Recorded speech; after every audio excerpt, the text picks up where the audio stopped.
মধ্যপ্রাচ্যে কি শুরু হয়ে গেল নতুন এক বিস্ফোরক অধ্যায়? যে দৃশ্য কয়েক বছর আগেও কল্পনা করা কঠিন ছিল, আজ সেটিই যেন বাস্তবতা হয়ে দাঁড়িয়েছে।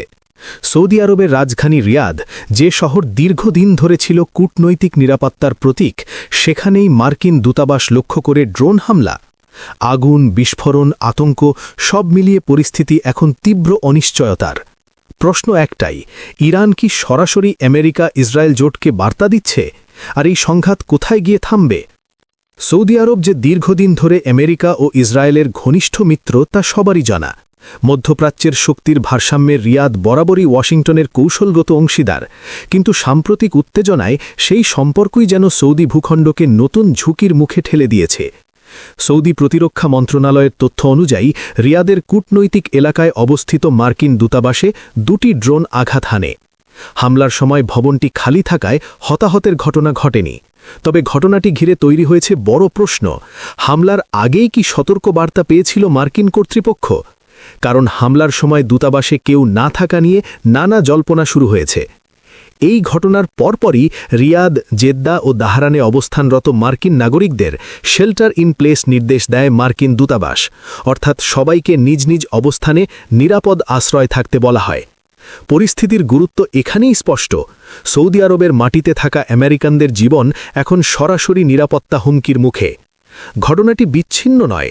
এর মাত্র একদিন আগে সৌদি আরবের রাষ্ট্রায়ত্ত তেল কোম্পানি সাউদি অ্যারামকোর একটি তেল শোধনাগারে হামলা হয়। সেই হামলার তাৎক্ষণিক প্রভাব পড়ে বৈশ্বিক জ্বালানি বাজারে। তেলের দামে অস্থিরতা দেখা দেয়, বিনিয়োগকারীদের মধ্যে তৈরি হয় উদ্বেগ। কারণ সৌদি আরব শুধু একটি দেশ নয়, এটি বিশ্ব জ্বালানি বাজারের কেন্দ্রবিন্দু। এখানকার যে কোনো অস্থিরতা সরাসরি প্রভাব ফেলে ইউরোপ, এশিয়া, এমনকি আমেরিকার অর্থনীতিতেও। ইরান এর আগে স্পষ্ট ভাষায় জানিয়েছিল, সাম্প্রতিক ইসরায়েল আমেরিকা হামলার জবাব তারা দেবে।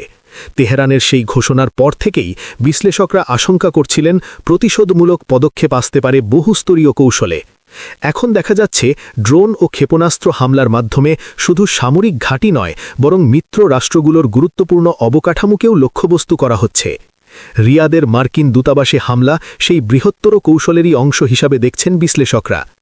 এই উত্তেজনার কেন্দ্রে রয়েছেন তৎকালীন মার্কিন প্রেসিডেন্ট ডোনাল্ড ট্রাম্প। তিনি দ্রুত বড় ধরনের পাল্টা পদক্ষেপের হুঁশিয়ারি দিয়েছেন। তবে এখনও পর্যন্ত পূর্ণাঙ্গ ব্রিফিং নয়, বরং বিচ্ছিন্ন মন্তব্য দিয়েই পরিস্থিতি সামাল দেওয়ার চেষ্টা করছেন। এটি কি কৌশলগত নীরবতা নাকি অভ্যন্তরীণ সমন্বয়ের অভাব, তা এখনও স্পষ্ট নয়। তবে একটি বিষয় পরিষ্কার, আমেরিকার নিরাপত্তা বলয় যে অটুট রেখেছে, সেই ধারণায় চিড় ধরেছে।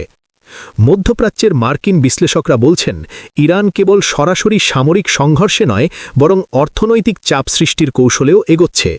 যদি সৌদি আরব বারবার হামলার শিকার হয়, তবে বিশ্ববাজারে তেলের দাম অস্বাভাবিক হারে বাড়বে। জ্বালানি সংকট দেখা দিতে পারে ইউরোপ ও এশিয়ায়। ত্বরান্বিত হবে বৈশ্বিক মুদ্রাস্ফীতি। অর্থাৎ যুদ্ধক্ষেত্র শুধু আকাশে বা মরুভূমিতে সীমাবদ্ধ নয়, এটি ছড়িয়ে পড়ছে বিশ্ব অর্থনীতির গভীরে।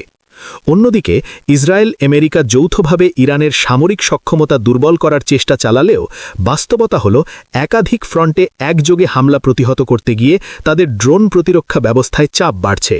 ইন্টারসেপ্টর মজুদের উপরও বাড়ছে চাপ। উপসাগরীয় অঞ্চলে অবস্থিত মার্কিন ঘাঁটিগুলো এখন বাড়তি সতর্কতায়। সামরিক বিশ্লেষকরা আশঙ্কা করেন, যদি ইরান একই মাত্রায় টানা কয়েকদিন হামলা চালায়, তাহলে প্রতিরক্ষা ব্যবস্থায় ফাঁক তৈরি হতে পারে। এই প্রেক্ষাপটে সৌদি আরবের অবস্থান অত্যন্ত গুরুত্বপূর্ণ। একদিকে তারা আমেরিকার ঘনিষ্ঠ মিত্র, অন্যদিকে আঞ্চলিক স্থিতিশীলতার বড় শক্তি। কিন্তু তাদের ভূখণ্ডই যদি সংঘাতের প্রধান মঞ্চে পরিণত হয়, তাহলে পুরো মধ্যপ্রাচ্য নতুন এক অস্থিরতার যুগে প্রবেশ করতে পারে। সব মিলিয়ে পরিস্থিতি এখন টান টান। রিয়াদের আকাশে ড্রোনের শব্দ শুধু একটি হামলার গল্প নয়, এটি বৃহত্তর শক্তির সংঘাতের ইঙ্গিত। ইরান কি আরও বড় পদক্ষেপের প্রস্তুতি নিচ্ছে? আমেরিকা কি সরাসরি সামরিক জবাব দেবে? আর এই উত্তেজনার চূড়ান্ত মূল্য কি গুনতে হবে বিশ্ব অর্থনীতিকে? মধ্যপ্রাচ্যের এই দ্রুত পরিবর্তনশীল পরিস্থিতি কোন দিকে মোড় নেয়, সেটিই এখন দেখার বিষয়। কারণ এখানে নেওয়া প্রতিটি সিদ্ধান্ত শুধু একটি দেশের নয়, পুরো বিশ্বের ভবিষ্যতের উপর প্রভাব ফেলতে পারে।